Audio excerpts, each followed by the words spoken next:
Fala pessoal, bom dia, Juízes capítulo 2. Hoje é o seguinte, é um capítulo aqui com 23 versículos e vários pontos, vários tópicos pra gente conversar. Eu vou tentar correr um pouquinho pra gente passar por todos esses pontos, mas eu quero recapitular com você só um detalhe do capítulo 1. Lembra que no capítulo 1 o povo de Israel deixou ali habitar os habitantes que já estavam ali na terra de Canaã e Deus havia pedido para expulsar esses povos, destruir as suas figuras, as suas imagens. Então, como eles não fizeram isso, agora no capítulo 2 vem o juízo de Deus. E agora a gente precisa entender que o Senhor é aquele quem coloca tudo na mesa. Ou seja, pessoal, não tem como você e eu acharmos que nós comandamos alguma coisa, que nós realmente conseguimos mudar algo pela força do nosso braço. Pelo contrário, o Senhor é aquele quem aplica e retira. É aquele quem dá e aquele que exclui. É aquele que mostra e é aquele que oculta.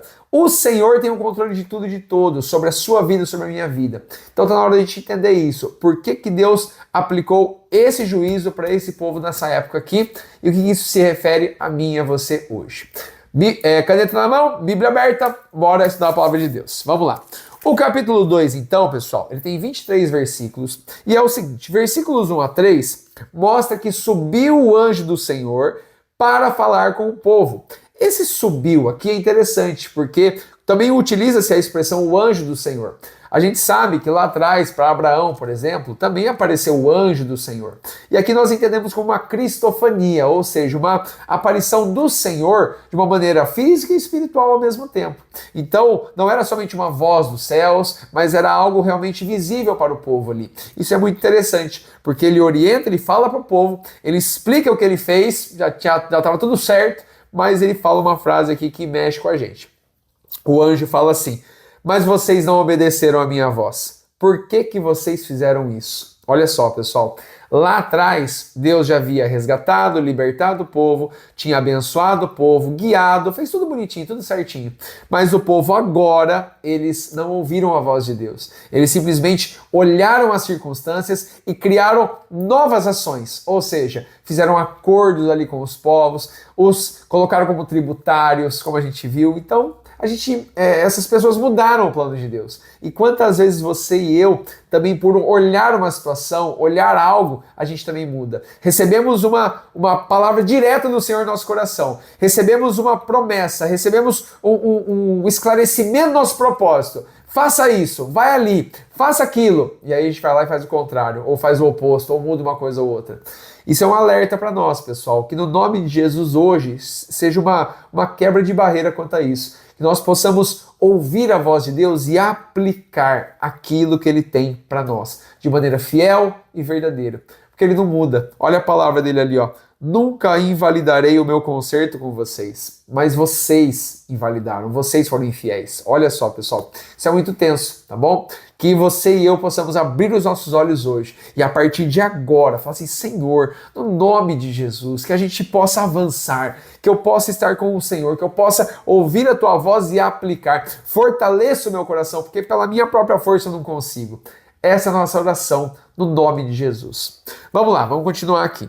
E aí, pessoal, dos versículos 4 a 6, o povo, depois dessa palavra dura, olha só, eles começam a levantar a sua voz e a chorar. Mas aqui nós entendemos como um choro de remorso. Sabe por quê? Porque esse choro de remorso, ele é sobre a perca da bênção. É a perca de algo que foi bom. Então, ou seja, eles choraram aqui, mas não teve mudança nenhuma. Um clássico do remorso é Judas Iscariotes. Chorou pela traição que cometeu, mas não se arrependeu. Olha só, porque perdeu aquilo. Esaú também, né, chorou por conta da perca ali, da bênção que não recebeu de Isaac e não conseguiu arrependimento. Mas ele chorou pela perca de algo bom. Olha só, interessante isso, né? Quantas vezes eu e você nós somos filhos mimados, que a gente às vezes chora por uma coisa que a gente perdeu, mas sendo que o nosso Deus está com a gente todo momento. O amor que nós devemos não é pelas coisas, não é pelas bênçãos. O amor que nós temos tem que ser por Deus, por quem Ele é, e não pelo que Ele nos entrega, tá bom? Isso também é um alerta para o nosso coração aqui, tá? Bom, continuando, até é interessante para você, ó, 2 Coríntios capítulo 7, versículo 10. O apóstolo Paulo faz essa diferença entre arrependimento e remorso. Depois você abre lá, tá? 2 Coríntios capítulo 7, versículo 10, tá? Isso aqui é muito interessante. Do versículo 7 a 9 fala sobre Josué. Aqui é um lembrete de que o Senhor estava todos os dias com Josué, todos os dias com os anciãos, ali que prolongaram os seus dias depois de Josué. Então, ou seja, Deus estava presente. E aquelas pessoas, esses líderes, foram levantados pelo Senhor para instruir o povo. A partir do momento que eles faleceram, o povo, se perdeu. E aí tem uma palavra de Hebreus capítulo 13, versículo 7, que nos orienta a nos lembrar, olha só que interessante, nos lembrar e visualizar os pastores que muitas vezes guiam a igreja, que muitas vezes passam a palavra de Deus e de uma maneira fiel e ética, porque são servos do Senhor. Josué serviu a Deus de todo o seu coração ali. Era um homem, era falho também, mas o Senhor estava à frente e ele perseverou no caminho do Senhor. Quantas pessoas você consegue olhar e visualizar e falar assim, poxa, essa pessoa é um homem de Deus, é uma mulher de Deus. Eu quero entender um pouquinho mais da vida dela, eu quero entender esse relacionamento dela com o Senhor, eu quero me aproximar disso. Hebreus 13, 7 fala sobre isso, depois você abre lá também para você ler, tá bom? Continuando aqui, do versículo 10 até o versículo 12, por exemplo, já usa a primeira expressão do livro de Juízes. Fizeram o que parecia mal aos olhos do Senhor. Ou seja, pessoal, eles se encurvaram diante de outros deuses, ou seja, dos povos que estavam ao redor ali. Olha só, pessoal, fala que eles provocaram o Senhor a ira. Olha isso, pessoal. Pois depois de tudo que Deus fez, depois de tudo que Deus falou, tudo que Deus realizou, o povo vai lá e se desvia. Infelizmente, nós temos muitas pessoas hoje que são desviadas, porque elas estavam lá na casa de Deus, elas ouviram a palavra do Senhor, mas elas escolheram ir por outro caminho. Ah, não é mais assim, isso aí é besteira. Ah, perdi tempo na minha vida. Isso aí é muito radicalismo, extremismo, isso aí é besteira.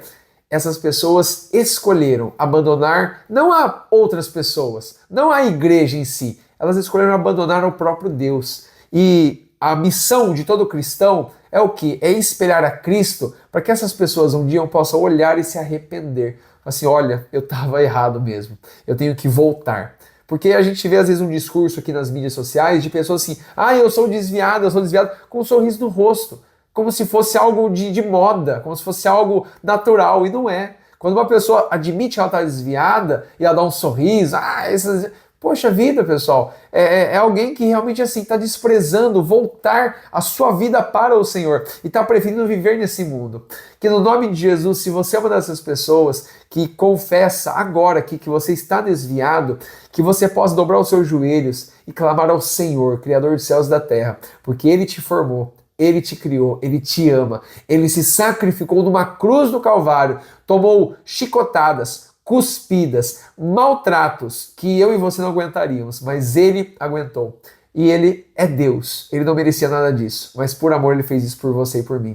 Que a gente possa honrar o nosso Senhor Jesus, tá? Pensa nisso aí. Continuando. E aí depois, acho que nem vai dar tempo, tá? Tem 1 minuto e meio, pessoal.